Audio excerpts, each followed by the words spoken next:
The ash-gray sky hung like a shroud over the skeletal remains of what had once been Meridian City.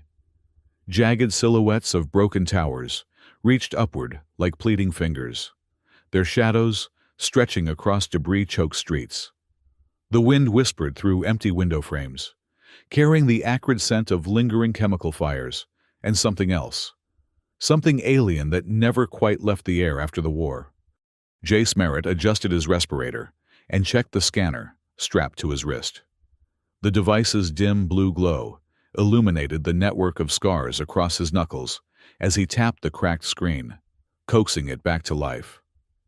Static flickered across the display before coordinates slowly materialized, pointing him deeper into the ruins, toward the quarantine zone where the fighting had been thickest.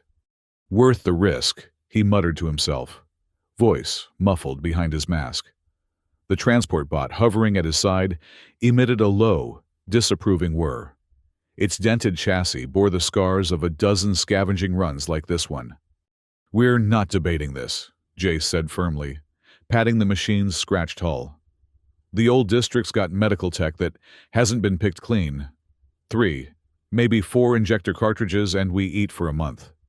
The bot's optical sensor swiveled toward him, its blue light dimming in what Jace had come to recognize as resignation. He'd salvaged the machine from a military convoy wreckage 3 years ago, and though its vocal systems were fried beyond repair, it had developed an impressive range of nonverbal expressions. Jace unfolded the tattered paper map from his pocket, an anachronism in a world of digital navigation, but reliable when power failed or signals were jammed. He traced their route with a gloved finger, navigating toward the former hospital complex. According to his intel, emergency supplies might still be sealed in the reinforced sub-level storage. The radio at his hip crackled suddenly, a sound so unexpected in these dead zones that Jace froze mid-step. The frequency scanners he used to avoid patrols occasionally picked up old automated warnings or the encrypted chatter of distant military units. But this sound was different, weaker, inconsistent. "Please." The voice was so faint he almost believed he'd imagined it. "Is anyone here?" Jace's hand moved to the volume control, fingers working quickly to amplify and clarify the signal. "Please help. Mama won't wake up." The voice solidified into unmistakable clarity. A child. "If anyone hears, please."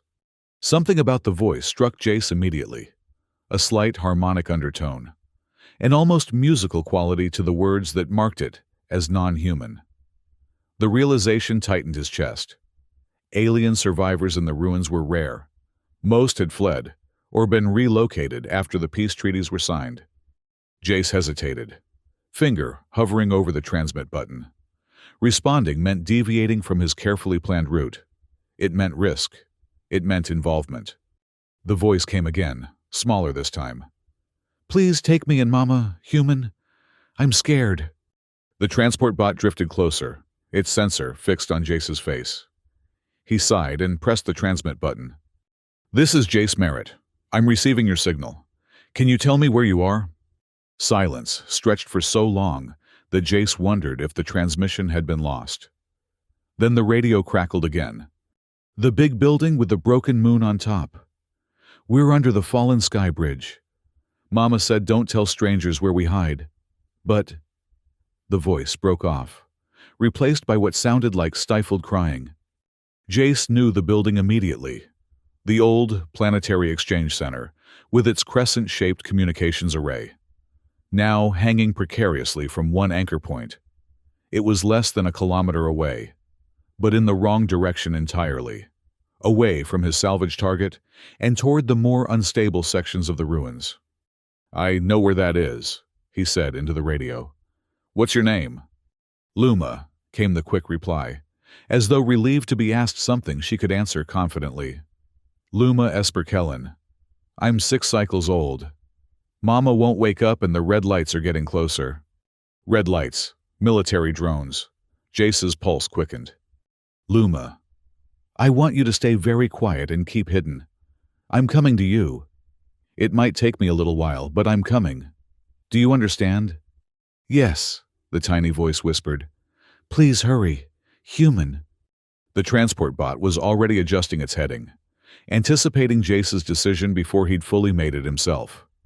He secured the radio and drew the pulse pistol from his hip holster.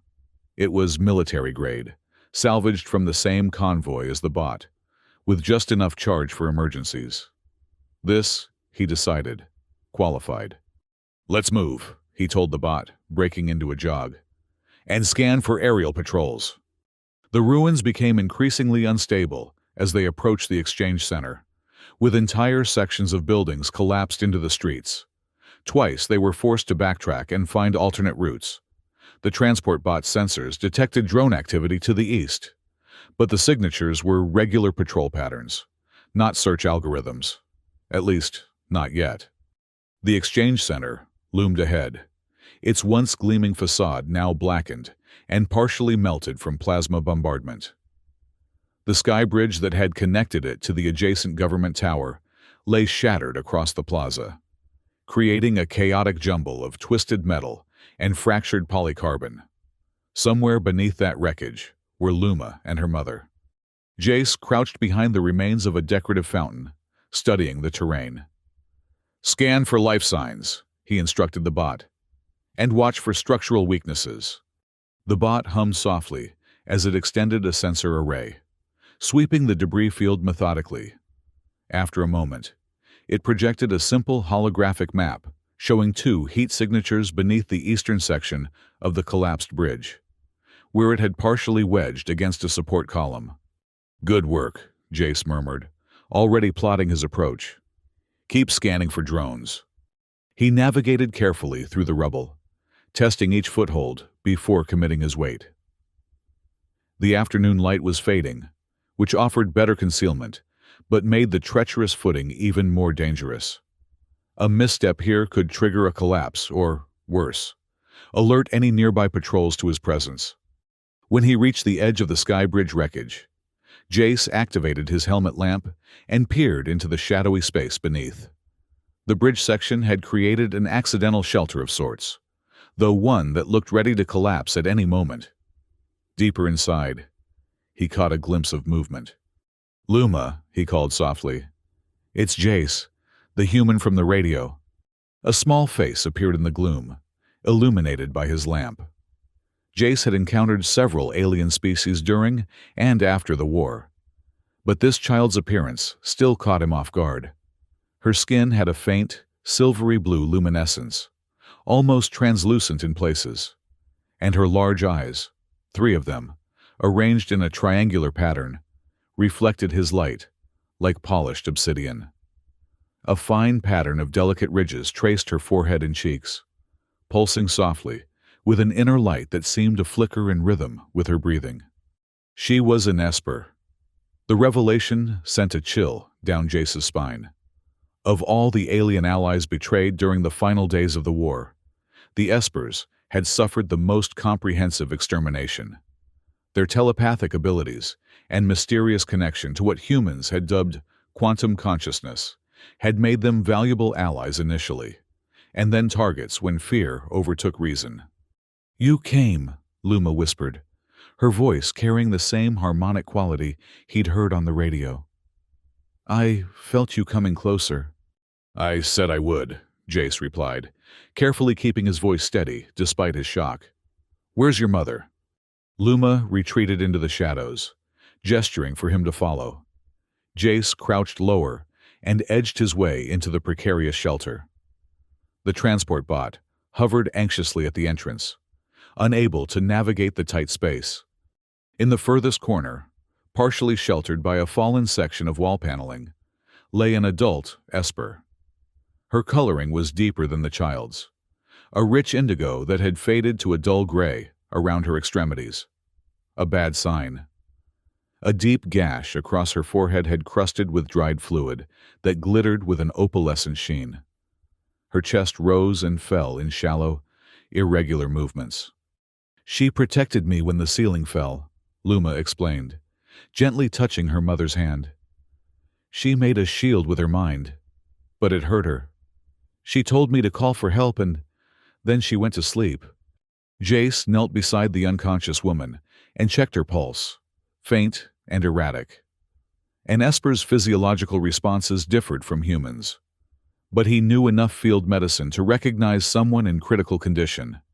She needed proper medical attention, not the limited first aid he could provide. "How long has she been unconscious?" he asked, already reaching for the emergency stims in his pack. "Since the sky got dark again," Luma replied, which Jace interpreted to mean at least one full day. As he prepared a universal stimulant that should be compatible with Esper biology, Jace noticed something embedded in the woman's right temple, a small device partially concealed by her iridescent hair. It resembled the neural interfaces sometimes used by human researchers, but more advanced, with fine filaments that seemed to merge with her skin rather than simply attach to it. "What's this?" he asked, gesturing toward the device.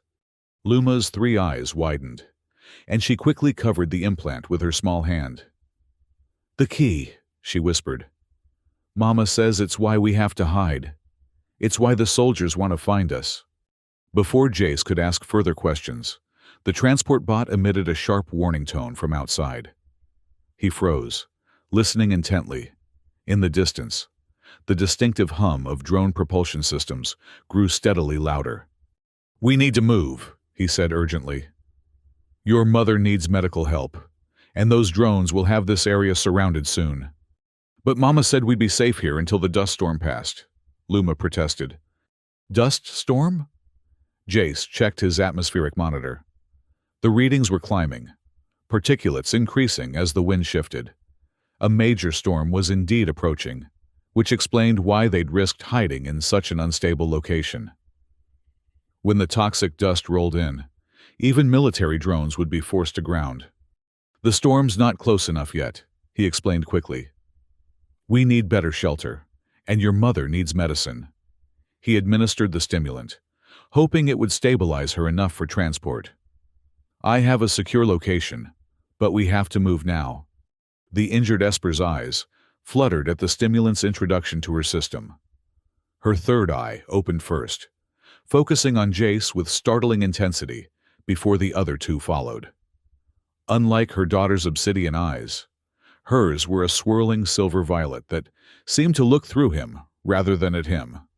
"Who?" she began, her voice weaker but carrying the same harmonic quality as Luma's. "He's helping us, Mama," Luma said quickly. "His name is Jace. He answered when I called." The woman struggled to sit up, then winced as pain visibly coursed through her. "Humans don't help Espers," she said, each word clearly an effort. "Not anymore." "This one does," Jace replied simply. "Can you walk if I support you?" The transport bot's warning tone intensified, and Jace could now hear the drones clearly, at least 3 units, converging on their position. The Esper woman gripped his arm with surprising strength. "You don't understand the danger," she said urgently. "These aren't regular patrols. They're hunters. They track the key." She touched the implant at her temple. "If they find us, they'll kill us all, including you." "Then we'd better not let them find us," Jace replied, helping her to her feet. "Luma, stay close to your mother. I'll clear a path." The woman swayed dangerously, and Jace quickly adjusted his position to better support her weight. "My name is Nayara," she said quietly. "If we don't survive this, I want someone to remember." "Save your strength, Nayara," Jace told her. "Introductions can wait until we're safe." He guided them toward the opening, where the transport bot was now projecting a holographic warning. 3 military-grade hunter drones approaching from the north. Another 2 circling to cut off escape to the east. The dust storm indicators also flashed urgently, atmospheric toxicity rising as the leading edge approached. "We need to reach the old maintenance tunnels," Jace said, studying the bot's projection. "There's an entrance 2 blocks south, but we'll be exposed crossing the plaza." Nayara's gaze followed his, to the open area they would need to traverse. "I can create a distraction," she offered, her voice strained. "A telepathic echo to draw them away." But not for long. The effort might render me unconscious again. We'll manage, Jace assured her, though he wasn't entirely confident. Just get us across the plaza. Nyara nodded weakly, then closed her outer eyes, leaving only the central one open. It began to glow with an intense silver light as she concentrated. Luma watched her mother with obvious concern, her own eyes beginning to shimmer in response. Now, Nyara whispered. A strange ripple seemed to pass through the air, like heat waves rising from hot pavement, but moving horizontally. In the distance, the drone formation suddenly broke, all 5 units veering sharply northward, as if pursuing something only they could detect. Go, Nyara gasped, her body going limp against Jace. He hoisted her into a fireman's carry, relieved that espers were lighter than humans, due to their less dense skeletal structure. Luma, stay with the bot. It will protect you. The transport bot extended a secondary stabilization arm to guide the child as they emerged from their shelter and sprinted across the exposed plaza. Jace's heart hammered in his chest as they covered the open ground, expecting at any moment to hear the whine of returning drones or the crack of a sniper's energy rifle. They reached the other side just as Nyara's telepathic distraction began to fail. In the distance, the drones had stopped their northward pursuit and were hovering in place, as if confused. It wouldn't take their algorithms long to recalculate and resume the search pattern. The maintenance tunnel entrance was partially blocked by fallen debris, but the transport bot quickly scanned for structural weak points and directed Jace to a section they could safely move. Working together, they cleared enough space for Jace to squeeze through with Nyara, followed by Luma, and finally the bot itself. Inside, the tunnel stretched into darkness, its emergency lighting systems long dead. Jace activated his helmet lamp again and led them deeper into the subterranean network. These maintenance passages had been designed to allow service crews access to the city's infrastructure without disrupting daily activities above. Now they offered a hidden highway through the ruins for those who knew how to navigate them. After 20 minutes of cautious progress, Jace called a halt in a small junction chamber. He gently lowered Nyara to the ground, propping her against the wall. Her condition had deteriorated during their flight. The silver luminescence of her skin had dimmed alarmingly, and her breathing was becoming more labored. "Mama needs medicine," Luma said, kneeling beside her mother and taking her hand.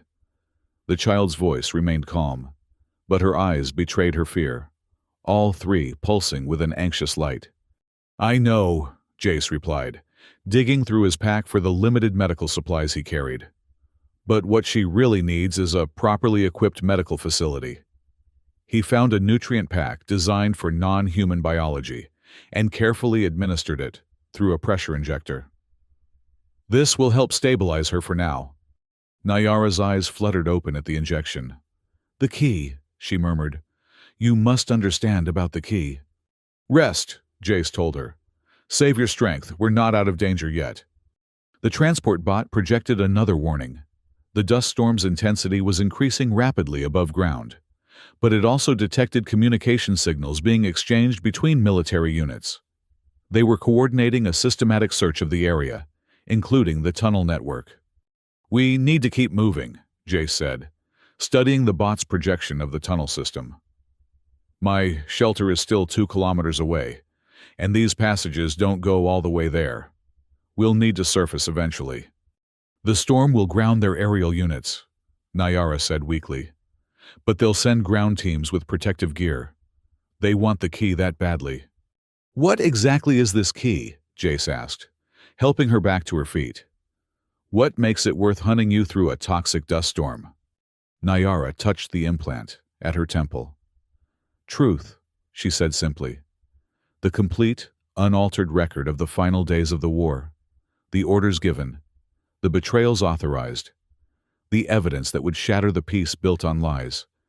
Jace felt a chill that had nothing to do with the tunnel's temperature. Like most survivors, he knew the official history of the war's end, how the alien coalition had allegedly planned a surprise attack against Earth, forcing humanity to strike preemptively in self-defense. The subsequent peace treaties had been presented as magnanimous gestures by a victorious humanity, allowing the defeated aliens limited autonomy in exchange for technological concessions and strict monitoring. "You're saying it didn't happen that way," he said, a statement rather than a question. "I was there," Nyara replied. "I was chief liaison between the Esper Conclave and the Earth Alliance Military Command. When they decided we had served our purpose and become too dangerous to maintain as allies, I was in the room where the extermination orders were signed." Her third eye fixed on him with that unnerving intensity. "The key contains my direct neural recording of those events, irrefutable evidence that can't be dismissed as alien propaganda." The implications were staggering. If what she claimed was true, the fragile interspecies peace that had held for the past decade was built on a foundation of genocide and lies. No wonder military hunter teams were willing to pursue a wounded Esper and her child through toxic ruins. "Why come back to Earth at all?" Jace asked, as they resumed their careful progress through the tunnels. "Why not take this evidence to one of the neutral systems?" "We tried," Nyara said grimly. 3 times. Each time, our ship was intercepted before we could reach the diplomatic stations. Earth intelligence has operatives throughout the settled systems. This, she gestured weakly at the ruins around them, was our last option. Return to the place they'd never expect, find the hidden transmitter we left behind, and broadcast the truth to every system simultaneously. "And where is this transmitter?" Jace asked, though he already suspected the answer wouldn't be simple. Luma spoke up, her small voice echoing in the tunnel. "I know where it is. Mama showed me in my dreams before we came. It's in my head."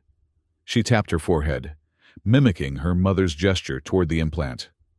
"The map is in here." Nyara nodded weakly. "A memory imprint, safer than carrying physical data that could be detected or stolen, but we were damaged during landing. The imprint is fragmenting. Luma remembers pieces, but not the complete location." The tunnel ahead forked, and Jace paused, consulting the bot's projected map.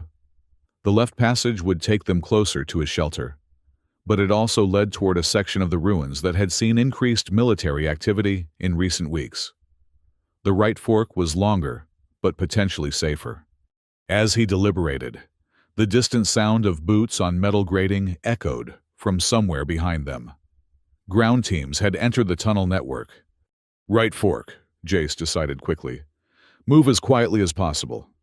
They increased their pace, Jace supporting more of Nyara's weight as her strength continued to wane. The transport bot took the lead, its sensors scanning for threats ahead while also monitoring the pursuit behind. Luma kept pace remarkably well for a child her age, though Jace noticed her luminescence dimming slightly with fatigue. The tunnel system grew more complex as they proceeded, with additional branches and maintenance rooms appearing at irregular intervals. Some passages had collapsed entirely, forcing them to backtrack and find alternate routes. Each detour brought them closer to the teams searching behind them. After nearly an hour of this nerve-wracking progress, they reached a vertical access shaft with a ladder leading upward.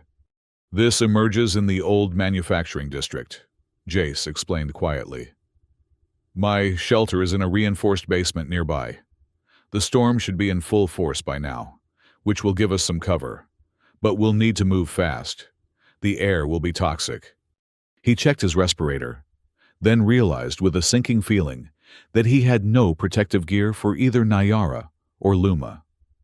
The Esper's respiratory systems were more resilient than humans to certain environmental hazards, but the caustic particles in a major dust storm would damage even their enhanced biology. Nyara seemed to read his concern. "We can manage brief exposure," she said. "Espers can filter toxins for short periods, though it's draining." "I have an idea," Jace said, removing his outer jacket. The material was designed to resist chemical and biological contaminants.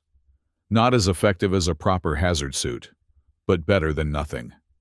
He carefully wrapped it around Luma, fashioning a makeshift hood to protect her face. "Keep this covering your mouth and nose," he instructed her. For Nayara, he sacrificed the filtration scarf he wore as a backup to his respirator. "It's not ideal," he admitted, "but it should help." The transport bot projected another warning. The ground teams were closing in, now less than 5 minutes behind them. Simultaneously, its atmospheric sensors indicated the dust storm above had reached severe intensity, Category 4, and still strengthening. "Time to climb," Jace said grimly. "I'll go first and help pull you up at the top." The ascent was grueling. Jace's muscles burned with the effort of climbing one-handed, while his other arm steadied his pulse pistol, ready to fire if hostiles appeared below. Nayara followed with visible difficulty, each movement clearly causing her pain. Luma came last, her small hands finding purchase on rungs designed for adult humans. When they reached the top, Jace pressed his ear against the access hatch, listening for any sounds of movement above. Hearing nothing but the howling wind of the storm, he cautiously pushed the hatch open a few centimeters. Immediately, fine particles of reddish-brown dust swirled through the opening, carrying the acrid scent of chemical compounds that had once been buildings, vehicles, and perhaps even people. The manufacturing district spread before them, a ghostly landscape barely visible through the thick curtain of swirling dust. The storm cast everything in an eerie amber light that pulsed with static electricity.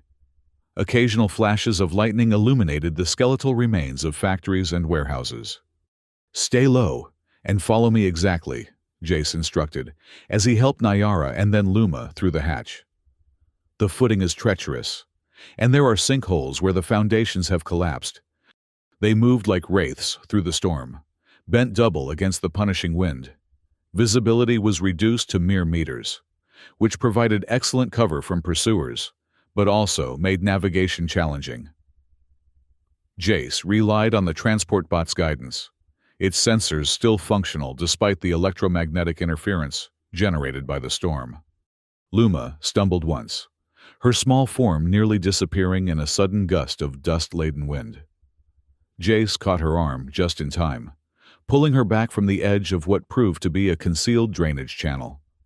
The child's eyes were watering from the caustic particles, leaving glittering trails across her silvery blue skin. Nayara's condition deteriorated rapidly in the toxic atmosphere.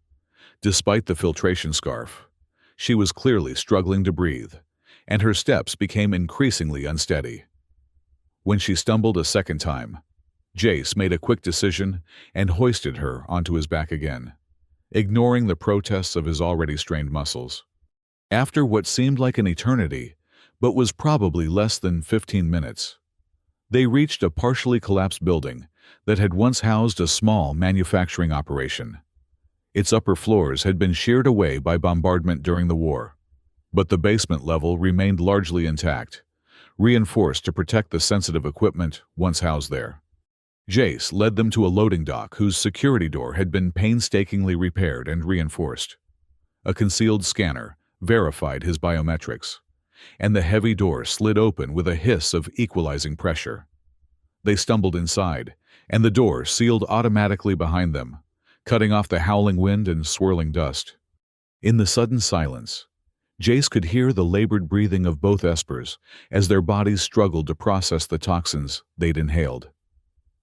He lowered Nayara gently onto a cot in the corner of what had once been a security office and was now his living quarters. "Atmospheric scrubbers," he explained, between his own deep breaths, as the room's systems worked to filter the contaminants they'd brought in with them. "Give it a few minutes to clear the air completely." Luma removed the makeshift hood and looked around with obvious curiosity, her 3 eyes taking in the sparse but functional space. Salvaged equipment lined the walls, communications gear, medical supplies, food stocks, and weaponry arranged with military precision. A small power generator hummed in one corner, providing electricity independent of the city's long-dead grid. "You live here alone?" she asked, her voice small in the underground space. "It's safer that way," Jace replied automatically, then felt strangely self-conscious under her three-eyed gaze. "Usually," he amended. He turned his attention to Nyara, whose condition had not improved despite the cleaner air. Her luminescence had dimmed to an alarming gray-blue, and her breathing remained shallow and irregular. The wound on her forehead had reopened during their flight, leaking opalescent fluid. Jace retrieved his medical kit, far more comprehensive than the field supplies he carried on scavenging runs, and set to work cleaning and sealing the head wound. As he worked, he addressed the transport bot. "Run a full diagnostic on yourself," he instructed, "and monitor the storm intensity and military communications. I want to know the moment either changes significantly." The bot acknowledged with a soft chime and connected itself to the shelter's more powerful communications array. Meanwhile, Jace administered another dose of stabilizing medication to Nyara, along with a broad-spectrum antibiotic effective against most infection types across species. "Will Mama be okay?" Luma asked, watching intently from the foot of the cot. "I'm doing everything I can," Jace answered honestly. "But she needs real medical attention. This is just first aid." Nyara's third eye opened suddenly, fixing on him with that unsettling intensity. "The pendant," she whispered. "Around my neck. Show him, Luma." The child carefully reached beneath her mother's collar and withdrew a small metallic pendant suspended on a thin chain. She handed it to Jace, who examined it curiously. It appeared to be a simple locket, though crafted from a material he didn't recognize, something with the luster of polished silver, but with subtle color shifts as it caught the light. "Open it," Nyara instructed weakly. Jace found the nearly invisible seam and carefully pried the locket open. Inside was a miniature holographic projector that activated automatically. A three-dimensional image materialized above his palm, a human man and an Esper woman standing together, with a small child, unmistakably Luma, between them. The human wore the uniform of an Earth Alliance science officer, his expression serious but kind. The Esper woman was clearly Nyara, her luminescence at full strength, her three eyes bright with what could only be described as happiness. Between them, Luma looked several years younger, barely more than a toddler. "Her father," Nyara explained, watching Jace's reaction. "Dr. Elliot Kellen, head of the Interspecies Medical Research Division. He helped smuggle us off Earth when the purge began. He died ensuring our escape." Her voice cracked on the final words. Jace stared at the image, a cold realization washing over him. "I knew him," he said quietly. "During the war, I was a field medic assigned to his research team for 6 months." He looked up at Nyara with new understanding. "That's why you trusted me when I answered Luma's call. You recognized my name." Nyara nodded weakly. "Elliot spoke of you. Said you were one of the few humans who treated Espers as equals. When Luma made contact and said your name, I knew it couldn't be coincidence." "It wasn't," Luma said with the simple certainty of a child. "I called and the right person answered. That's how it works." Jace wasn't sure what to make of that statement, but before he could ask for clarification, the transport bot emitted a warning tone.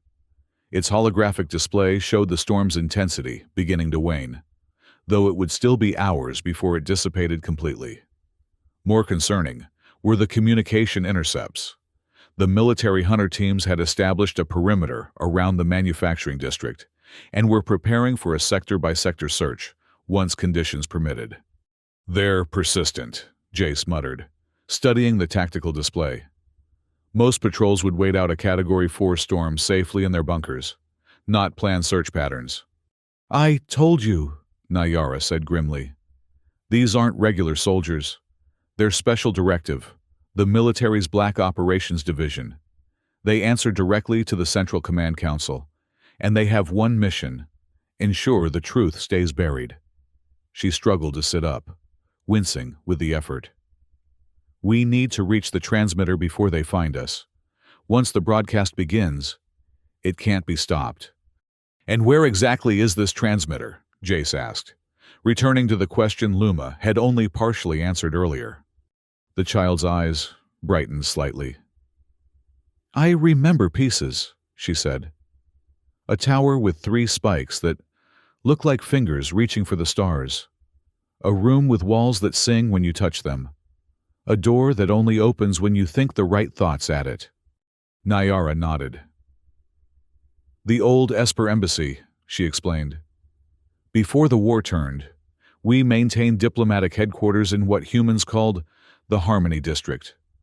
The building contained a quantum-linked communications array that could broadcast simultaneously to all Esper settlements across the galaxy.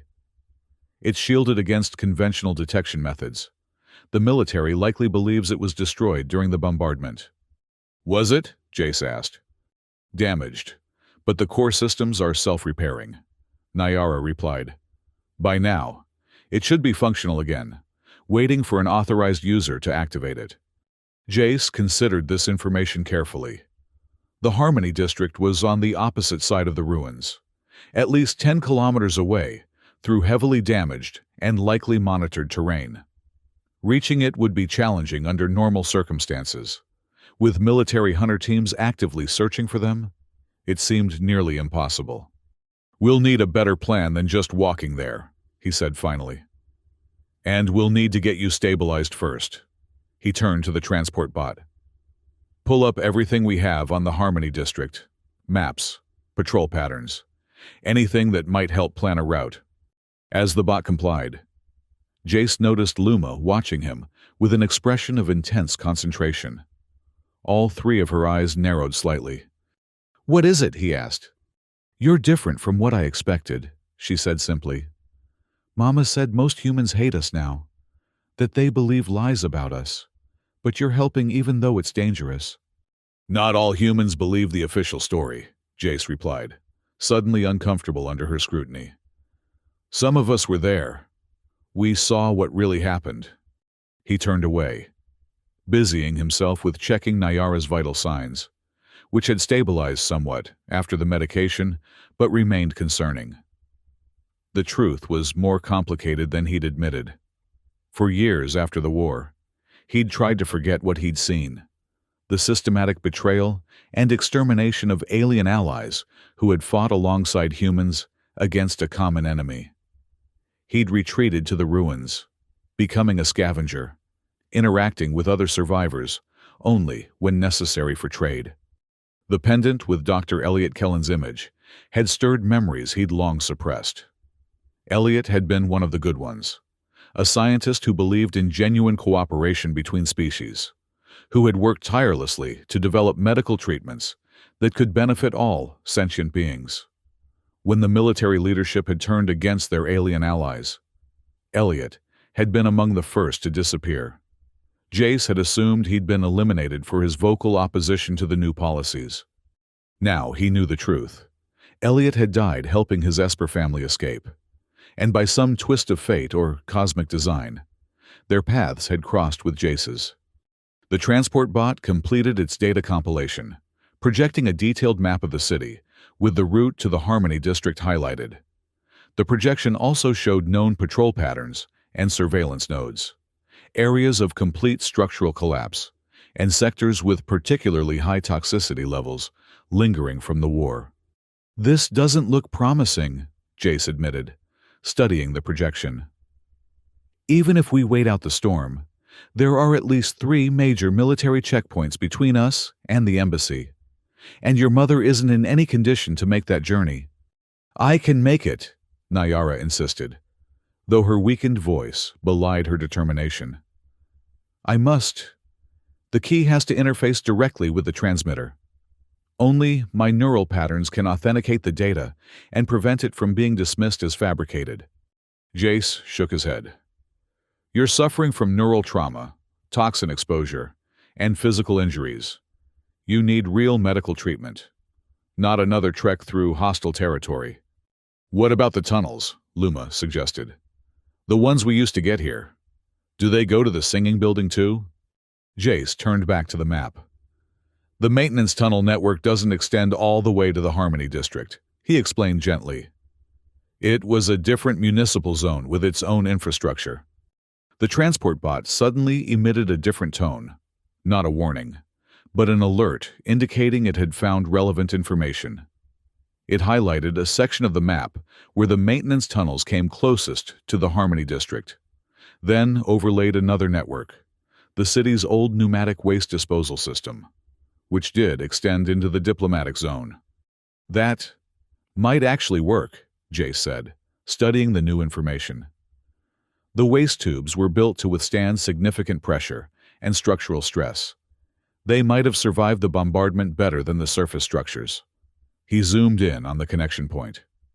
We'd need to cross about 200 meters above ground to reach the access point. But after that, we could potentially travel most of the way underground. The tubes would be too small for adults, Nayara pointed out. They were designed for automated waste canisters, not people. Some sections were built for maintenance access, Jace countered, having the bot highlight these larger tunnels. It won't be comfortable, but it's possible. The real question is whether you're strong enough to make the journey. Nayara's determination was evident in her gaze, but her physical condition couldn't be overcome by willpower alone. I need to try, she said simply. Too many died to preserve this truth. I won't let their sacrifice be meaningless. Jace nodded, making his decision. We'll rest here until the storm subsides to Category 2. That should give us about 6 hours. I'll treat your injuries as best I can and gather supplies for the journey. He met her gaze directly. But if you're not stable enough when it's time to move, we find another way. I won't lead you and Luma to your deaths. Fair enough, Nayara agreed, settling back onto the cot. The truth has waited this long. It can wait a few more hours. While Nayara rested, Jace set about preparing for their journey. He replenished his medical supplies, packed nutrient concentrates compatible with Esper biology, and checked his weapons. The pulse pistol was fully charged now, and he added a compact energy rifle with a folding stock to their arsenal, a rare and valuable find from a previous scavenging run that he'd been saving for an emergency. Luma watched these preparations with solemn attention, occasionally asking questions about specific items or offering unexpected insights. Despite her young age, she demonstrated a remarkable understanding of their situation. "Why do you live here all alone?" she asked, as Jace inspected a set of night vision goggles. "Where is your family?" "Gone," he replied simply, not looking up from his task. "Like a lot of people's." "In the war?" Jace nodded. "My parents were on a civilian transport that got caught in the crossfire during the Battle of Proxima. Wrong place. Wrong time." He set the goggles aside and began checking a portable scanner. "After that, the military became my family for a while, until I saw what they were really doing." "And then you came here," Luma concluded, "to hide?" Her assessment stung with its accuracy. "To survive," he corrected, though the distinction felt hollow, even to his own ears. "Mama says surviving isn't enough," Luma said thoughtfully. "She says we have to live for something bigger than just staying alive." Jace finally looked up at the child, struck by the wisdom in her words. "Your mother sounds like a smart woman." "She is," Luma agreed earnestly.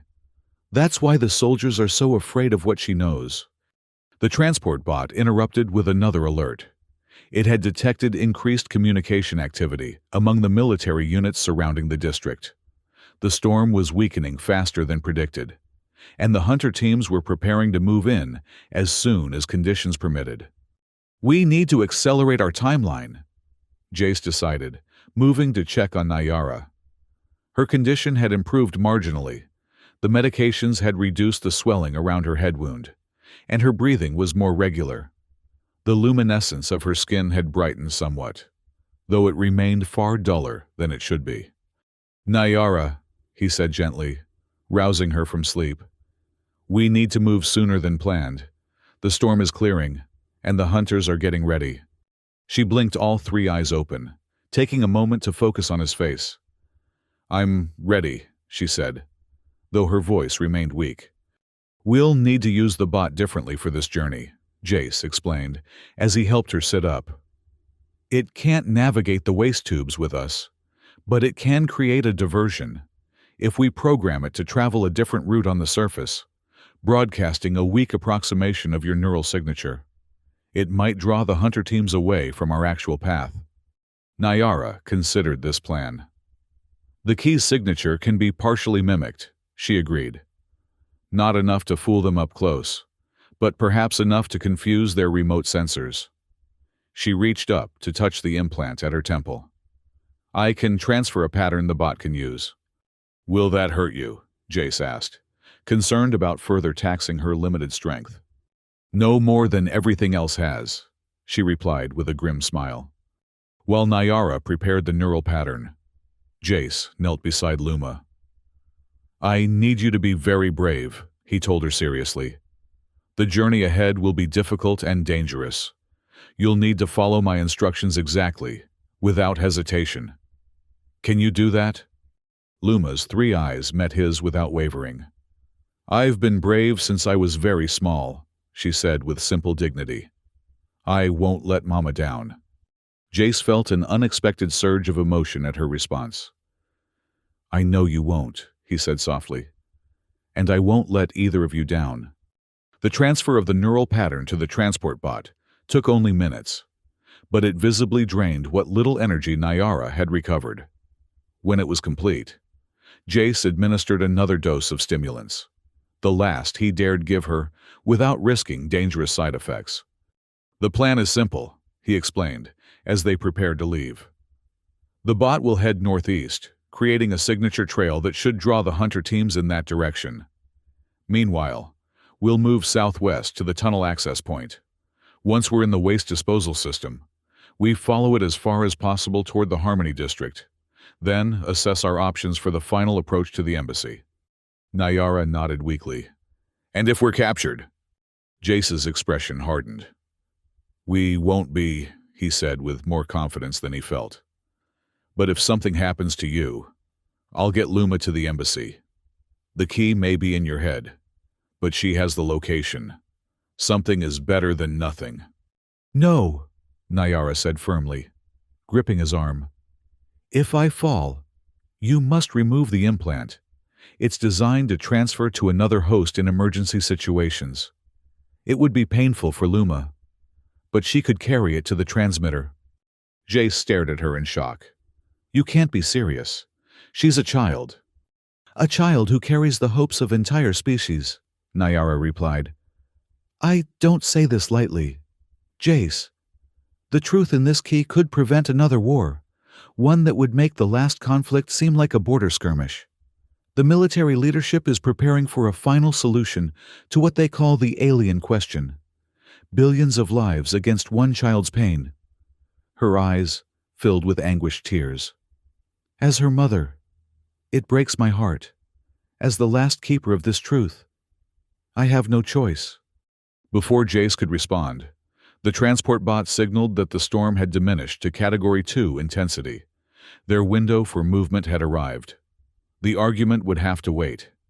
We move now, he said, helping Nyara to her feet. Save your strength for the journey. They exited the shelter into a transformed landscape. The worst of the storm had passed, leaving behind a thick coating of reddish-brown dust that smoothed the jagged edges of the ruins into eerie, flowing shapes. The air remained hazardous. Jace's atmospheric sensors showed toxicity levels still well above safe thresholds, but visibility had improved significantly. The transport bot activated its diversion protocol, emitting a subtle energy signature that mimicked the neural patterns of Nyara's implant. With a final acknowledging chime to Jace, it rose to optimal scan height and moved away in the programmed direction, leaving them to make their own way through the dust-shrouded ruins. Jace led them southwest, moving from cover to cover, constantly scanning for threats. Nayara moved with determined focus despite her weakened condition, while Luma demonstrated an almost supernatural ability to anticipate dangerous footing or unstable structures before Jace could warn her. They reached the maintenance tunnel they had used earlier without incident and descended into its relative safety. From there, they followed the bot's preloaded directions toward the waste system access point. "How far?" Nayara asked, after nearly 30 minutes of careful progress through the increasingly narrow and damaged tunnels. "We're close to the transition point," Jace replied, checking the compact navigator he'd brought from his shelter. "Another 200 meters to where we'll need to surface briefly." As they approached the exit point, Jace slowed their pace and signaled for silence. He extracted a fiber-optic periscope from his pack and carefully extended it through a small vent in the ceiling, sweeping the area above for any sign of patrols. The surface appeared clear, a debris-strewn alleyway between the shells of two commercial buildings. The access point to the waste disposal system was visible approximately 50 meters away, its heavy maintenance cover partially obscured by collapsed wall sections. "Looks clear," Jace reported, retracting the periscope. "But we'll need to move quickly. The alley offers minimal cover, and there could be drones we can't see from this angle." He helped Nayara up the access ladder first, then Luma, following close behind. The air at surface level was caustic despite the diminished storm, and Jace could see Nayara struggling not to cough as the irritants penetrated her makeshift filter. They moved along the alley in a crouch, using rubble piles for concealment whenever possible. When they were halfway to the waste system access, a familiar humming sound froze them in place. Drone propulsion systems, approaching rapidly. "Down," Jace hissed, pulling both espers into the shadow of a partially collapsed wall. The drone passed overhead without slowing, its sensors apparently fixed on something in the distance, likely the transport bot's diversion signal. Once the sound had faded, they resumed their approach to the access point. The heavy maintenance cover proved challenging to move, especially in their weakened state. Jace finally managed to create an opening just wide enough for them to squeeze through, starting with Luma, then helping Nayara navigate the tight space. As Jace prepared to follow them, a shout rang out from the far end of the alley. A ground patrol had spotted them, two soldiers in black tactical gear, their faces obscured by full environmental helmets. "Go!" Jace yelled to the espers below, firing his pulse pistol toward the patrol to force them into cover.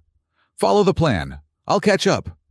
He squeezed through the opening and pulled the cover partially closed behind him, leaving just enough space to continue firing at their pursuers. The narrow maintenance shaft descended vertically for several meters before opening into a larger junction chamber. Nayara and Luma had already reached this lower level and were waiting anxiously. "Keep moving," Jace called down to them as he fired another suppressing burst. "Head east along the main line. I'll be right behind you." A return shot from one of the soldiers struck the wall near Jace's head, showering him with concrete fragments. He fired twice more, then slid down the shaft, pulling the cover completely closed above him.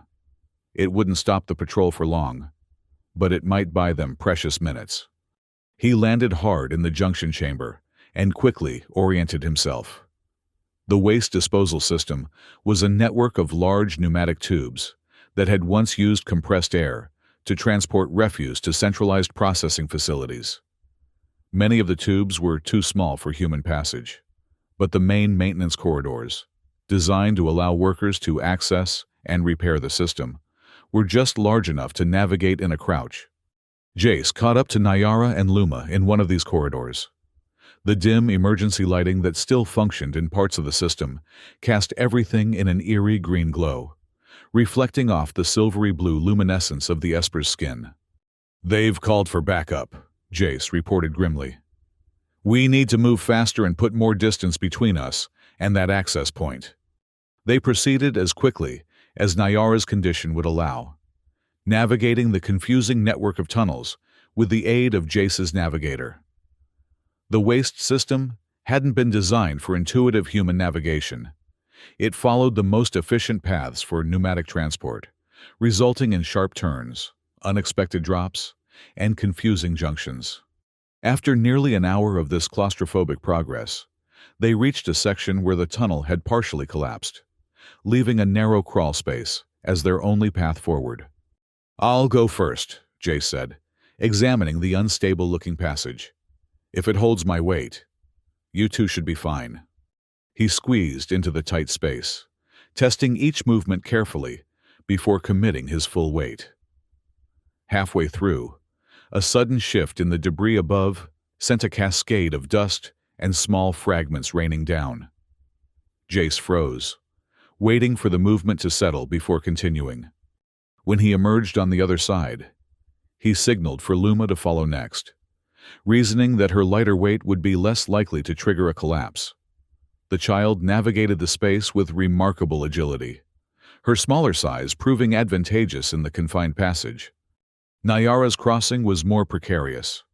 Her weakened condition made the physical effort of crawling through the tight space nearly overwhelming, and twice she had to stop to catch her breath.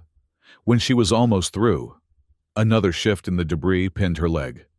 "Don't move," Jace instructed, carefully examining the situation. "If you pull too hard, the whole section might come down." He worked methodically to free her, removing smaller pieces of debris first, then using a pry bar from his pack to carefully lift the larger fragment that had trapped her. Finally, with one controlled movement, he pulled her clear of the collapse zone just as the passage gave way completely behind her. "That was our last chance to turn back," he observed grimly, helping her to her feet. "Now we're committed to going forward." Nayara nodded. Her breathing labored from the exertion. "How much farther to the Harmony District?" Jace consulted his navigator. "We're making good progress. Another 2 kilometers through the waste system. Then we'll need to surface again for the final approach to the embassy." As they resumed their journey, Jace noticed Luma becoming increasingly alert, her 3 eyes darting to specific junctions or features in the tunnels as if recognizing them. "The memory imprint," Nayara explained, noticing his observation. "As we get closer to the embassy, the fragments are aligning in her mind. She's beginning to remember the path more clearly." "This way," Luma said confidently at the next junction, pointing to a tunnel that angled slightly upward. "I can feel the singing walls getting closer." They followed her guidance, which proved accurate as they navigated the increasingly complex network. Jace's navigator confirmed they were indeed moving toward the Harmony District, though not always by the most direct route. Luma seemed to be following a path optimized for something other than simple efficiency, perhaps security or stealth. The waste system eventually brought them to a maintenance hub directly beneath what had once been the diplomatic quarter. According to Jace's navigator, they were now less than 500 meters from the Esper Embassy, but the final approach would require them to surface in what had been designated a high-security zone even before the war. "This is where it gets complicated," Jace said, studying the tactical data he'd downloaded before leaving his shelter. "The area above us is regularly patrolled. The embassy itself is likely under surveillance, even if they believe it's non-functional." "It is," Luma said with absolute certainty. "Watched. I can feel the watchers." Her small face scrunched in concentration. "But they're watching the front and the sky, not the roots." "The roots?" Jace asked, looking to Nayara for clarification. "The building's foundation system," she explained. "Esper architecture incorporates living elements, crystalline structures that grow and adapt over time. Humans often describe them as resembling root systems." She turned to her daughter. "You remember a way in through the foundations?" Luma nodded. "Under the singing pool, where the lights dance in the water." Nayara's eyes widened with recognition. "The reflection basin in the meditation garden. It had a maintenance access for the water purification systems." She looked at Jace with renewed hope. "It might work." The garden was at the rear of the embassy complex, partially sheltered from the main structures. "If it survived the bombardment." "Worth a try," Jace agreed. "But first, we need to get past the surface patrols." He unfolded a compact sensor array from his pack and activated it, scanning the area above them. The device detected 2 automated sentry drones patrolling in regular patterns, plus intermittent signals from what were likely ground troops conducting spot checks. "The patrols are predictable," he noted, after studying the patterns for several minutes. "There's a gap of approximately 45 seconds between the drone passes over the section directly above us. If we time it right, we can surface and move to cover before the next sweep." The ascent to the surface required navigating another maintenance shaft, similar to the one they'd used to enter the waste system. Jace went first, carefully pushing open the access cover and scanning the area before signaling the others to follow. They emerged into what had once been a small, decorative park separating the various diplomatic buildings. Now, it was a blasted landscape of dead trees and rubble-filled reflecting pools. The skeletal remains of the buildings rose around them, like the rib cages of massive beasts. Their once graceful architecture reduced to jagged fragments, reaching toward the ash-gray sky. Jace oriented himself quickly, identifying the ruins of the Esper Embassy, approximately 200 meters to the northwest. Its distinctive triple spires, the fingers reaching for the stars, Luma had described, were still recognizable despite severe damage to the upper sections. "Stay low and move only when I signal," he instructed, watching the drone patrol path overhead. "When we reach the embassy grounds, Luma will need to guide us to this meditation garden." They advanced in short bursts, freezing in place whenever the drone patrols approached. The going was slow and tense, with each exposed crossing between cover points, leaving them vulnerable to detection. Nyara's condition made the stop-and-go movement particularly challenging, and twice Jace had to physically support her when her strength faltered. As they neared the embassy perimeter, Luma became increasingly animated, her eyes glowing with recognition. "There," she whispered, pointing to a partially collapsed section of decorative wall. "Behind that is where the singing waters were." They approached cautiously, finding themselves at the edge of what had indeed been a garden space. Though now filled with debris and long-dead vegetation, the basic layout remained discernible, a series of tiered platforms surrounding a central depression that had once held water. "The access point should be beneath the main basin," Nyara said, studying the ruins. "If it hasn't been completely destroyed." Jace moved ahead, checking for structural hazards and signs of surveillance. The garden area appeared to have been largely overlooked by the military observers. Their focus was clearly on the main embassy structure, with its more obvious entry points. The central basin was cracked, but largely intact, its once smooth surface now shattered into a mosaic of fracture lines. At its center, barely visible beneath years of accumulated dust and debris, was what appeared to be a maintenance hatch. "This is it," Jace confirmed, carefully clearing away the covering material. The hatch was unlike human construction, a spiraling design that seemed to be made of the same crystalline material as the basin itself. There was no obvious handle or control panel. "How does it open?" he asked, looking to Nyara. "It responds to Esper neural patterns," she explained. "I can open it, but I'll need to touch it directly." Jace helped her kneel beside the hatch, supporting her weakened body as she placed her palm against the crystalline surface. For a moment, nothing happened. Then, faintly at first but with increasing brightness, lines of luminescence spread outward from her hand, tracing the spiral pattern of the hatch. A soft, harmonic tone emerged from the crystal, the singing Luma had described. The hatch spiraled open, revealing a passage that descended into darkness. Unlike the utilitarian tunnels of the waste system, this passage was formed from the same crystalline material as the hatch, its interior surfaces smooth and faintly luminescent. "Esper engineering," Nyara explained, noting Jace's fascination. "The material responds to our presence, providing light and structural reinforcement as needed. Will it respond to me too? Jace asked, acutely aware that he was about to enter a space designed specifically for alien biology. It recognizes sentience, not species, Nyara assured him. Though the illumination may be dimmer for you than it would be for us. Luma was already halfway through the opening, her small form silhouetted against the soft glow emanating from below. Hurry, she called back to them. I remember the way now. It's all coming back. They descended into the passage, Jace helping Nyara negotiate the steep initial drop. As promised, the crystalline surfaces brightened as they passed, providing just enough illumination to navigate safely. The passage curved gently downward, leading them beneath the embassy foundations. The building above us is largely destroyed, Nyara explained as they proceeded. But the core systems were housed in shielded chambers below ground level. If any part of the embassy survived intact, it would be the central communication nexus. The passage eventually opened into a larger chamber that took Jace's breath away.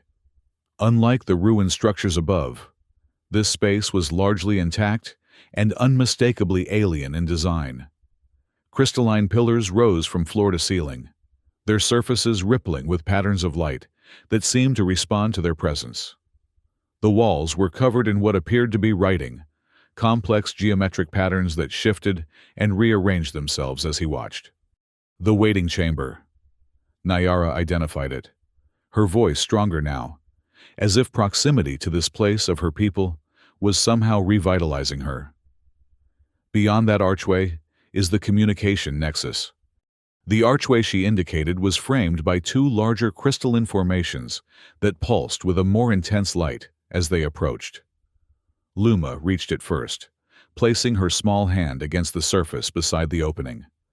It wants to know who we are, she explained, looking back at her mother.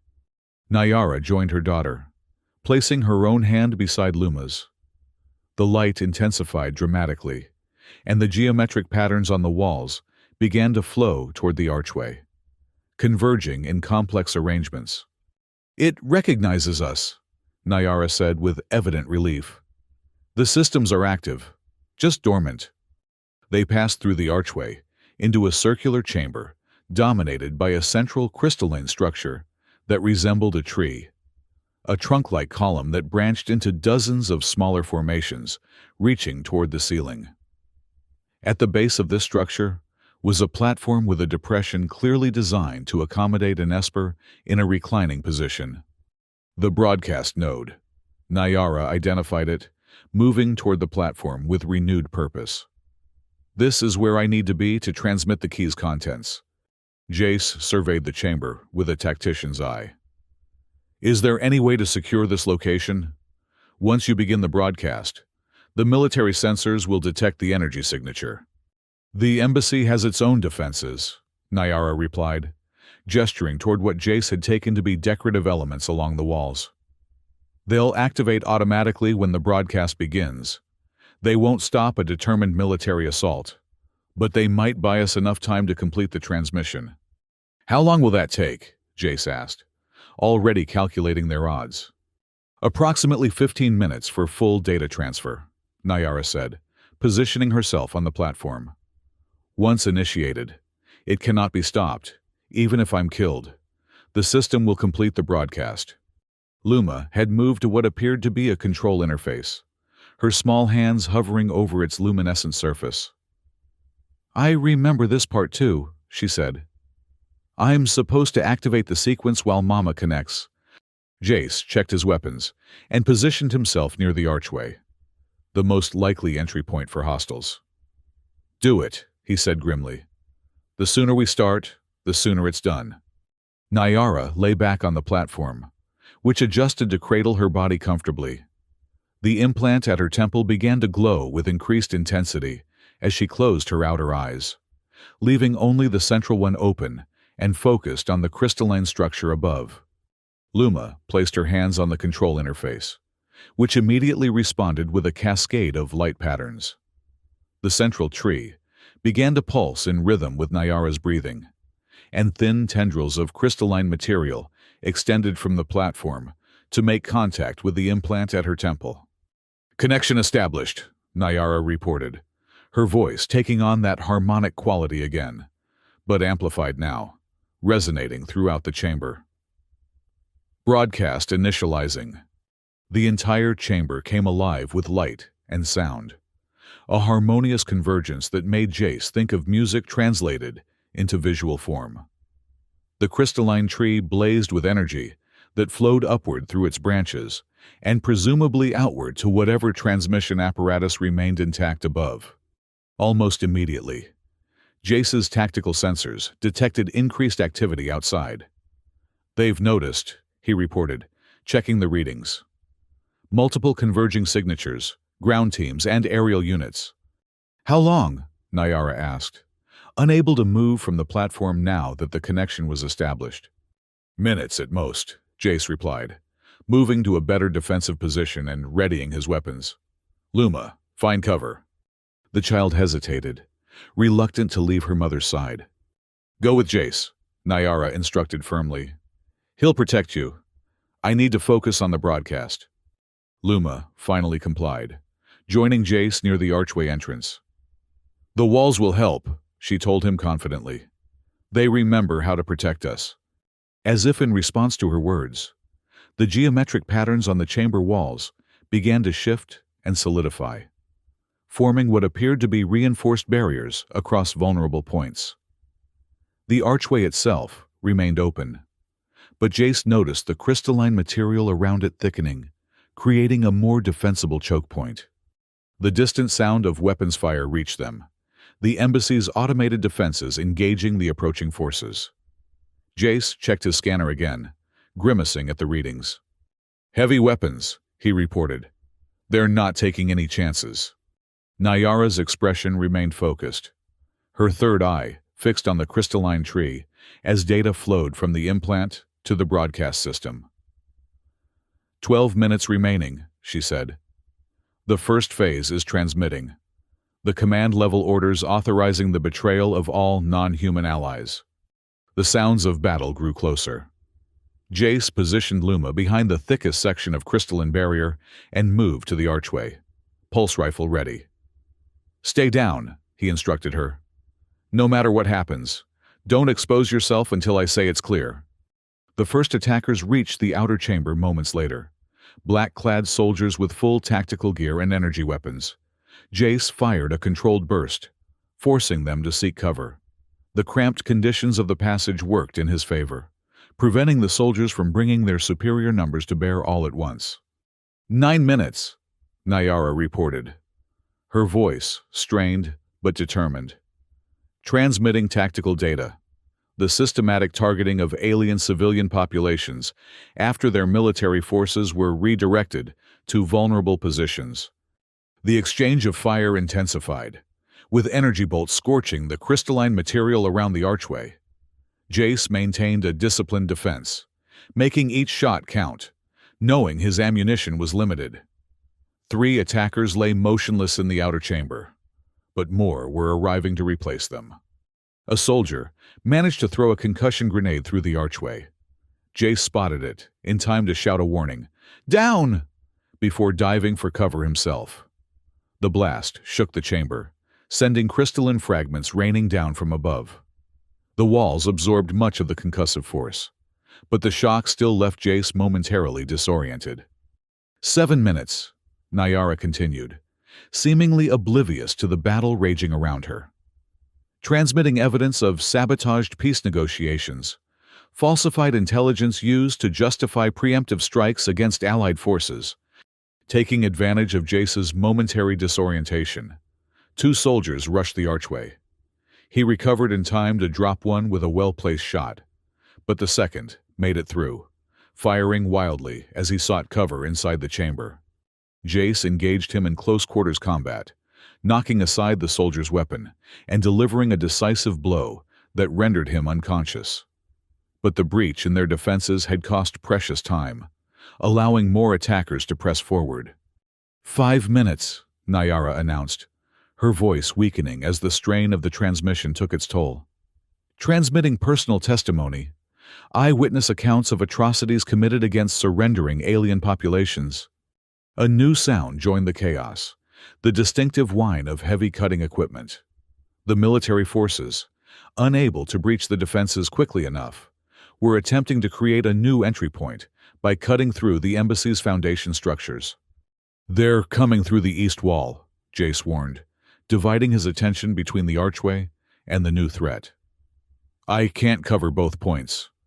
"The broadcast is nearly complete," Nyara assured him, though her voice was barely audible now over the sounds of battle. 3 minutes remaining. The crystalline material of the east wall began to glow red as the cutting equipment reached it. Despite the structure's apparent attempt to reinforce itself, the military-grade tools were making steady progress.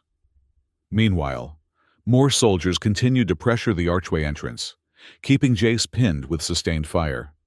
2 minutes, Nyara gasped, her luminescence dimming alarmingly. Final data package.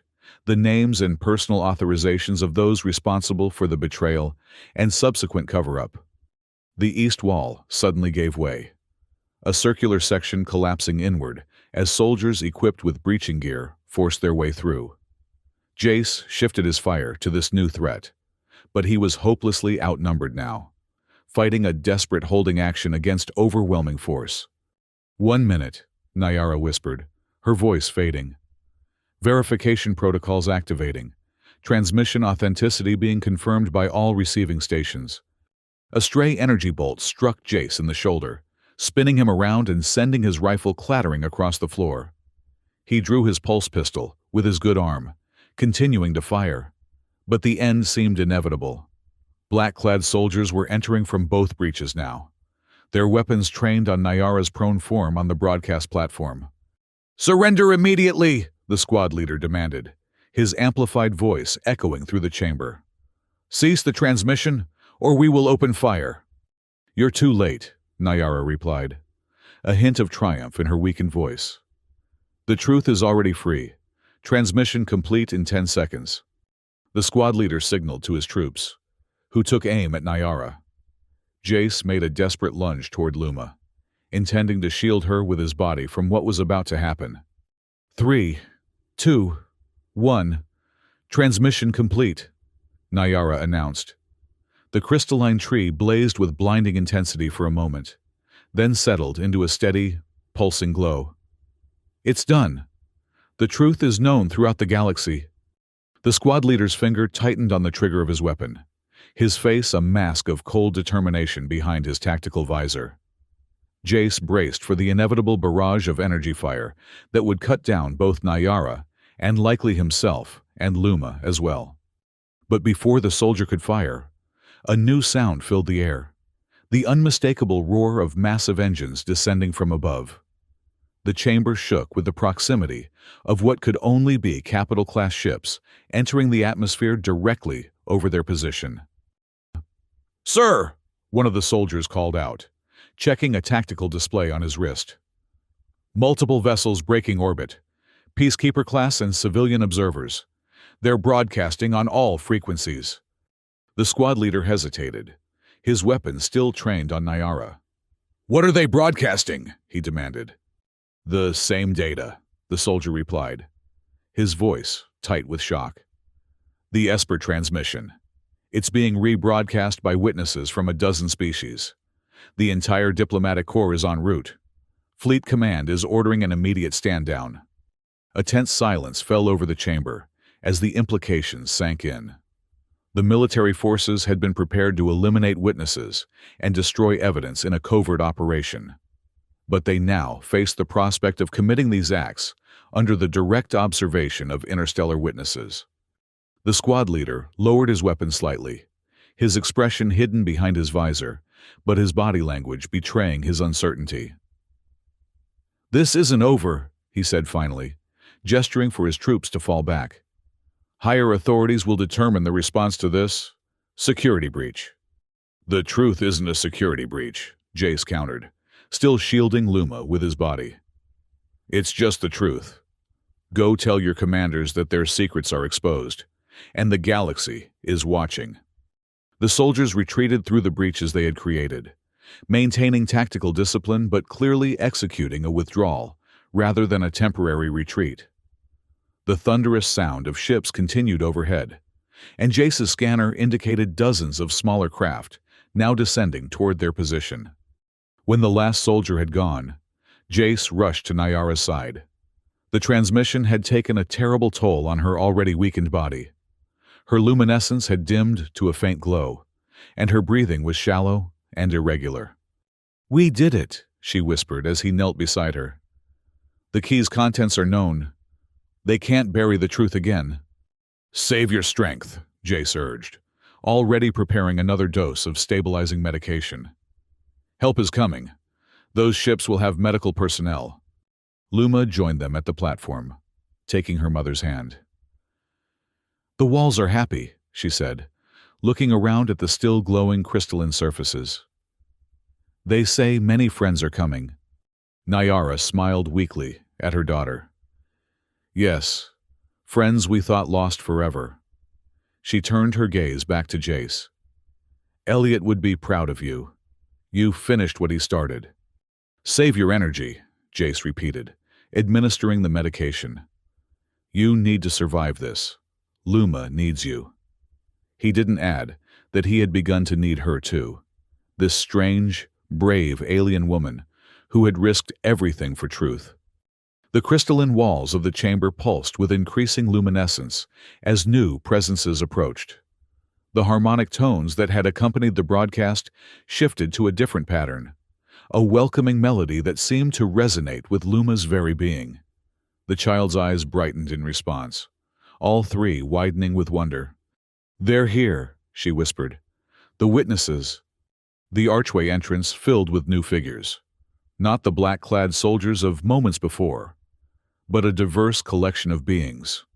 Espers led the group, their silvery blue forms immediately recognizable, but they were accompanied by representatives of at least 5 other non-human species. Behind them came humans in the distinctive uniforms of the Interstellar Diplomatic Corps, their expressions a mixture of shock, wonder, and grim determination. An elderly Esper stepped forward, his luminescence a deep, rich indigo that signified great age and wisdom. His 3 eyes immediately fixed on Nyara, widening in recognition. "Elder Thalon," Nyara identified him, her voice barely audible. "You survived." "As did you, Keeper," the elder replied, rushing to her side. He examined the implant at her temple with expert precision, then gestured urgently to several others in his entourage. "The key has been fully transmitted, but the connection process has severely taxed her system. We need medical intervention immediately." The chamber burst into coordinated activity as medical specialists of various species converged on the platform. Jace found himself gently but firmly moved aside to allow them access to Nyara. He kept his arm protectively around Luma, who watched the proceedings with solemn attention. "Will Mama be okay now?" she asked him, her small voice steady despite the chaos surrounding them. "These people know how to help her better than I do," Jace answered honestly. "They have the right equipment and training for Esper physiology." A human in diplomatic uniform approached them, her gaze moving curiously between Jace and Luma. "I'm Ambassador Chen Wei," she introduced herself. "We received the broadcast while in transit between systems. Every diplomatic vessel within range altered course immediately." She looked at Luma with undisguised wonder. "We believed the Espers were extinct on Earth, to find not only survivors, but a child." "There's a lot the military leadership didn't tell you," Jace replied grimly. "That was rather the point of all this." The ambassador nodded solemnly. "The evidence in the broadcast is overwhelming. The Security Council has convened an emergency session. There are already calls for the immediate resignation of the entire Central Command structure." Jace's attention was drawn back to the medical team as they carefully disconnected Nyara from the crystalline platform and transferred her to a more sophisticated floating medical capsule. Her condition appeared stabilized, though she remained unconscious. "We're taking her to our ship," Elder Thalin informed them, returning to where Jace stood with Luma. "She requires treatments only available in our medical facilities." His three eyes focused on Luma with gentle intensity. "You should come too, little one. You belong with your people." Luma's grip on Jace's hand tightened. "He comes too," she said with unexpected firmness. "He saved us. He's our people now." The elder's gaze shifted to Jace, studying him with ancient wisdom. "Elliot Kellen's colleague," he said after a moment. "Yes, I see the connection now. The resonance patterns are similar." He inclined his head in a gesture of respect. "You are welcome among us, Jace Merritt. The debt we owe you cannot be measured." As they prepared to leave the chamber, Jace glanced back at the crystalline tree that had broadcast Nyara's truth to the galaxy. It continued to pulse with a steady, rhythmic light, no longer the intense blaze of active transmission, but a persistent reminder of what had occurred here. "What happens now?" he asked, directing the question to both the elder and the ambassador who walked alongside them. "Truth reconciliation," the ambassador replied promptly. "The evidence cannot be denied or suppressed any longer. There will be resistance from those implicated, of course, but with witnesses from a dozen worlds." She shook her head, still processing the magnitude of the revelations. "The peace treaties will need to be completely renegotiated on an honest foundation this time." "And for us?" Jace asked, looking down at Luma, who walked between him and the elder, holding both their hands. "Healing," Elder Thalin said simply. "For too long, we have existed in the shadows, hunted and feared. Now we can emerge into the light again." His third eye fixed on Luma with profound tenderness. "This child represents something precious, hope for a new beginning between our peoples." They ascended through the embassy via a crystalline lift shaft that had somehow remained intact despite the destruction above. When they emerged into the ruined meditation garden, Jace was astonished by the transformation of the scene. Where before, there had been only desolation and danger. Now the area teemed with activity. Diplomatic shuttles had landed in every available space, and representatives of diverse species moved purposefully among the ruins. A perimeter had been established, with peacekeeping forces standing guard. Their distinctive blue and silver uniforms a stark contrast to the black tactical gear of the military units that had withdrawn to a respectful distance. Above, larger vessels held position in the ash-gray sky, their massive forms breaking through the perpetual cloud cover that had shrouded the ruins for years. Sunlight penetrated these breaks, casting pillars of golden illumination onto the ground below, the first direct sunlight this area had seen since the war. The medical capsule containing Nyara was carefully transferred to a waiting shuttle bearing Esper insignia. Luma watched the proceedings anxiously until Elder Thalin assured her she could accompany her mother. "You'll come too?" she asked Jace, her three eyes fixed on him with that unnerving intensity that seemed characteristic of her people. "I'll be right behind you," he promised. "I just need a moment here." As Luma boarded the shuttle with the elder, Jace took a moment to absorb the extraordinary transition that had occurred in mere hours. From desperate flight, through toxic ruins to the center of an interstellar diplomatic incident, all because of one small voice that had called for help across the emptiness. The ambassador approached him again, her expression thoughtful. "The military is withdrawing from the ruins entirely," she informed him. "The entire area is being reclassified as a diplomatic zone under peacekeeper protection." She studied his scarred face curiously. "You've lived here a long time, haven't you? Surviving in the shadows while carrying the burden of what you knew." Jace nodded, not trusting himself to speak immediately. The weight of years spent in isolation, scavenging, hiding, surviving without purpose, seemed to lift from his shoulders, leaving him both lighter and strangely vulnerable. "There will be a place for you in what comes next," she continued, Witnesses like you are essential to the reconciliation process. And beyond that, she glanced toward the shuttle where Luma waited. That child has clearly formed a bond with you. In a time when we're rebuilding trust between species, such connections are precious. I'm not a diplomat or a politician, Jace said finally. I'm just a man who answered a call for help. Sometimes that's enough to change everything, the ambassador replied with a slight smile. Sometimes that's exactly what the universe needs. A gentle chime sounded from the shuttle, indicating final preparations for departure. Jace turned away from the ambassador and walked toward it, each step feeling like a boundary crossing, from past to future, from isolation to connection, from mere survival to something that might eventually resemble hope. As he boarded the shuttle, Luma immediately took his hand, her small fingers intertwining with his scarred ones. Through the viewport, he could see the ruins of Meridian City spread out below them as they ascended.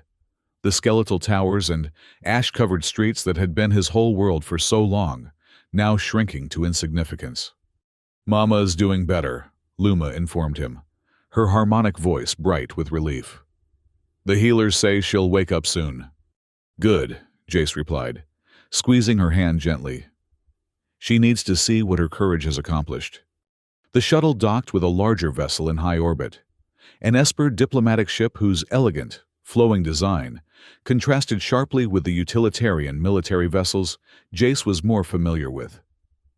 As they disembarked, he was struck by the environment within, crystalline architecture similar to the embassy below, but intact and fully functional, creating spaces that seemed to blur the line between structure and artwork.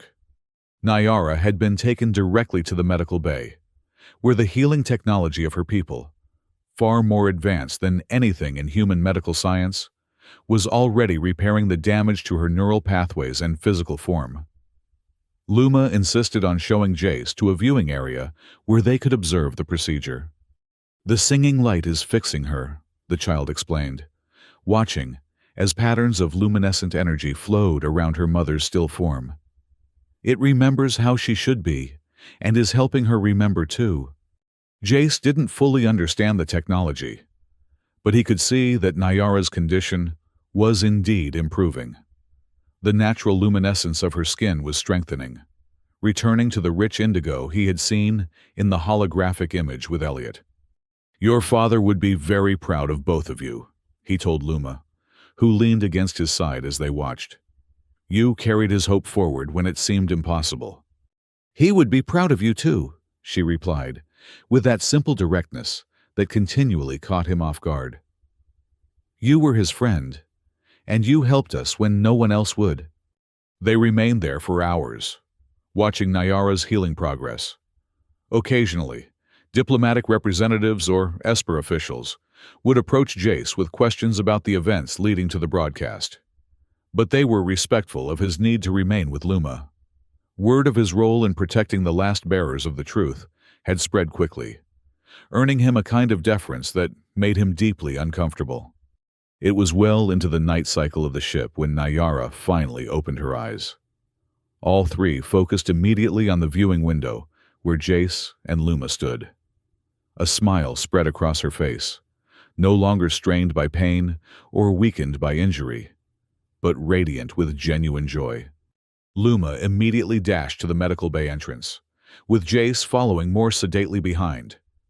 By the time he entered, the child was already embracing her mother, their luminescence pulsing in synchronized patterns that suggested a form of communication beyond words. "Jace," Nyara acknowledged him, extending a hand in greeting. Her voice had regained its full harmonic quality, rich with the musicality that characterized her species. "Elder Thalen told me what happened after I lost consciousness. You continued to protect Luma even when it seemed hopeless." "She did her part too," Jace replied, taking her offered hand. "Quite the negotiator. Informed the elder that I was your people now, and would be coming along." Nyara laughed, a sound like crystal chimes in a gentle breeze. "And are you? Our people now?" The question carried weight beyond its simple phrasing. Jace considered it carefully, looking between mother and daughter, these aliens who had disrupted his carefully constructed isolation and drawn him back into a wider universe of connection and consequence. "I think perhaps I am," he admitted finally. "If you'll have me." "We'd have no one else," Nyara assured him. "Elliot always said you were the best of humanity, the proof that our peoples could find common ground in compassion and courage." The medical staff eventually insisted that Nyara needed more rest, though her condition had stabilized remarkably. Jace took Luma to guest quarters that had been prepared for them, a suite designed with human comfort in mind, though still featuring the crystalline aesthetic of Esper architecture. As he helped the exhausted child settle into sleep, Luma asked drowsily, "Will you tell me a story about my father? About when you knew him?" Jace sat on the edge of her bed, searching his memories for something appropriate. "Your father was the kind of doctor who remembered everyone's name," he began. "Not just the other researchers or officials, but the maintenance staff, the field medics like me, even the patients who came through our facility. He believed that healing wasn't just about medicine. It was about recognizing each being's unique value." Luma's eyes began to drift closed, but she fought sleep to hear more. "Did he tell jokes like Mama says?" Jace smiled at the memory. "Terrible ones. The kind that made everyone groan. But he'd tell them anyway, especially when things were tense or difficult." He recalled one specific incident, a field hospital overwhelmed with casualties after a particularly brutal engagement. Once, during a very hard day when we'd been working for 20 hours straight, he gathered everyone for what he called an emergency announcement. We all thought something terrible had happened. Instead, he told the worst joke I'd ever heard about a human, an Esper, and a Krelian all trying to change a light fixture. It was so unexpected and so awful that everyone burst out laughing from pure relief and exhaustion. Somehow, after that, we found the energy to keep going. Luma smiled as she finally surrendered to sleep, her luminescence dimming to the soft glow that Jace had learned indicated peaceful rest for her species. He sat watching her for a long moment, marveling at the resilience of this child who had endured so much yet maintained her capacity for wonder and trust. The ship's systems dimmed the ambient lighting in response to Luma's sleep state, leaving Jace in near darkness, broken only by the gentle pulsing of crystalline elements in the walls.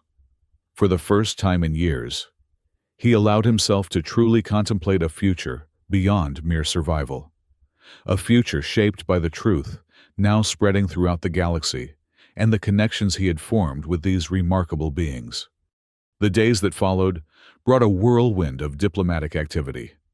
The evidence contained in Nyara's key had sent shockwaves through the interstellar community.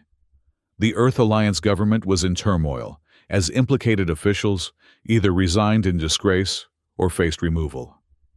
Military leadership underwent a complete restructuring, with control temporarily ceded to civilian oversight committees until reforms could be implemented.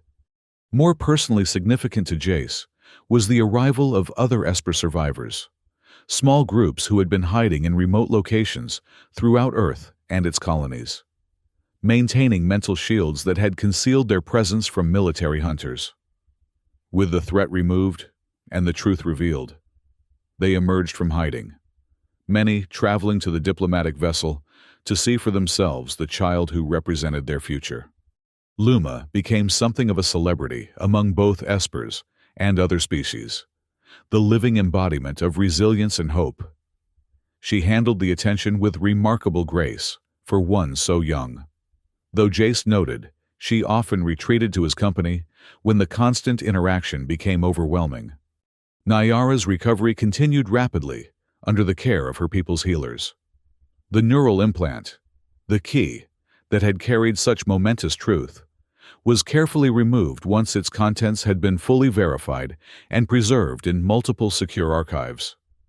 Without its burden, she seemed lighter, more animated, though the experience had left permanent changes in her neural patterns that the healers described as memory echoes.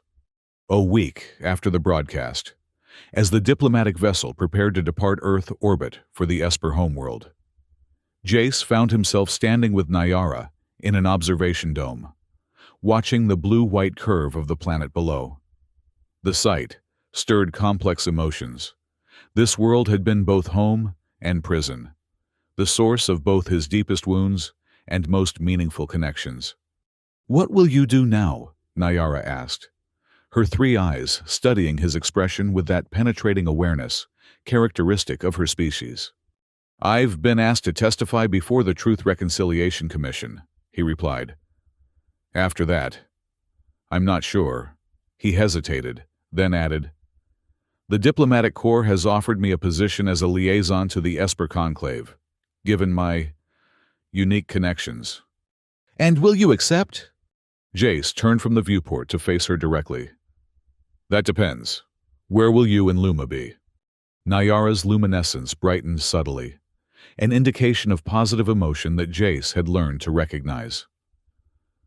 "We will return to our homeworld initially. There is healing needed there too, and Luma should know her heritage." She moved closer, her hand lightly touching his arm. "But our future work will require travel between worlds. The new peace must be built on understanding and connection, not merely treaties and protocols." "Then I'll accept the position," Jace decided. "If you'll agree to work with me." "I can think of no better partner in this endeavor," Nyara said, her harmonic voice warm with sincerity. "You who answered when a small voice called from the ruins." The ship's announcement system chimed softly, indicating final preparations for departure. Below, Earth continued its serene rotation, unaware of the monumental shifts in human-alien relations that had been set in motion by the courage of a mother, the hope of a child, and the compassion of a lonely scavenger who had found his way back to connection. Later that evening, as the ship accelerated toward the jump point that would begin their journey to the Esper homeworld, Jace sat with Luma in a garden space designed to evoke the natural environment of her ancestral planet. The child was teaching him a simple Esper meditation technique, her patience with his clumsy attempts far exceeding what might be expected from a 6-year-old. "You need to let the light inside you talk to the light outside you," she explained earnestly. "Like this." Her luminescence pulsed in a gentle rhythm that somehow made the crystalline elements in the surrounding space respond in kind. "Humans don't have luminescence," Jace reminded her with a smile. "We're rather dull that way." "You do have light," Luma insisted. "It's just a different kind. I can see it." Her three eyes focused on him with that unnerving intensity. "It got brighter when you found us. Before, it was all small and tight, like it was hiding. Now it reaches out." Before Jace could formulate a response to this unexpected observation, Nyara joined them, settling gracefully onto the crystalline bench beside him. "She's right. You know," she said, having overheard the exchange. "Espers perceive energy patterns humans can't detect with your limited sensory range. What Luma sees is real, though not visible to your eyes." "And is my light really reaching out now?" Jace asked, feeling slightly self-conscious at the metaphysical turn of the conversation. Nyara's expression softened as she regarded him. "Yes, when we first met, your energy was contained, defensive, the pattern of someone who has withdrawn from connection to protect themselves from further harm. Now it extends outward again, seeking and forming bonds." She glanced at her daughter. "Luma saw this potential in you from the beginning. It's why she called to you specifically, across all the empty channels." "I thought it was random," Jace admitted. "Just luck that I was scanning that frequency." "There is very little that is truly random in this universe," Nyara replied with a slight smile. "Particularly where espers are concerned." Luma had returned to her meditation, apparently losing interest in the adult conversation. Her small form was silhouetted against the simulated sunset of the garden space, her luminescence pulsing in harmony with the crystalline structures around her. "She is remarkable," Jace observed quietly. "Even beyond the normal resilience of children, she faced everything we went through with more courage than many adults I've known. Esper children mature differently than humans," Nayara explained. "Their empathic abilities develop very early, giving them an awareness of others that human children typically lack. But yes, even by our standards, Luma is exceptional." Her expression grew more serious. "She will need guides from both our peoples as she grows. Her father's human heritage and her Esper abilities create a unique perspective that could be invaluable in the work ahead." "Building a better peace than the one we had before," Jay said, understanding her meaning. "Building a true peace," Nayara corrected gently. "Not one founded on lies and domination, but on mutual respect and shared truth." She touched the spot on her temple where the implant had been. The key served its purpose, but the real work begins now. As if sensing the weight of their conversation, Luma abandoned her meditation and returned to them, climbing onto the bench between them. "I'm hungry," she announced, the mundane concern bringing both adults back to the immediate present. "Then we should find dinner," Jace agreed, rising and offering a hand to each of them. "I've been told the ship's food synthesis systems can create reasonable approximations of both human and Esper cuisine." As they walked together toward the ship's communal dining area, Jace was struck by how natural it felt.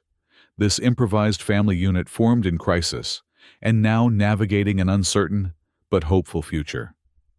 Ahead of them lay challenges he could barely imagine: diplomatic negotiations, truth, reconciliation proceedings, the complex process of rebuilding trust between species that had been shattered by betrayal. Yet, walking beside Nayara, with Luma's small hand in his, those challenges seemed not insurmountable obstacles, but worthy endeavors, the kind of purpose he had lost when he retreated to the ruins years ago. They entered the dining area to find it already occupied by a diverse gathering of diplomats, refugees, and crew members. Conversations in multiple languages filled the space, creating a pleasant cacophony of communication.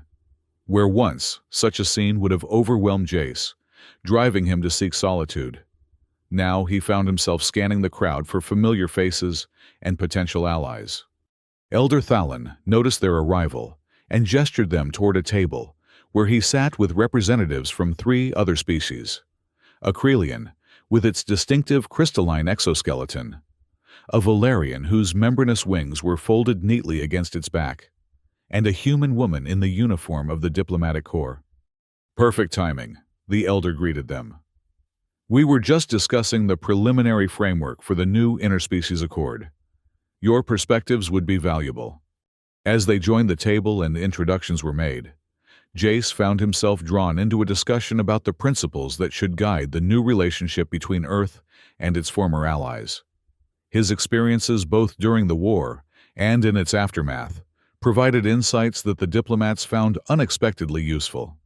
Luma, meanwhile, engaged the Krelian representative in an animated conversation about the crystalline formations of its homeworld, which apparently shared certain properties with Esper architecture.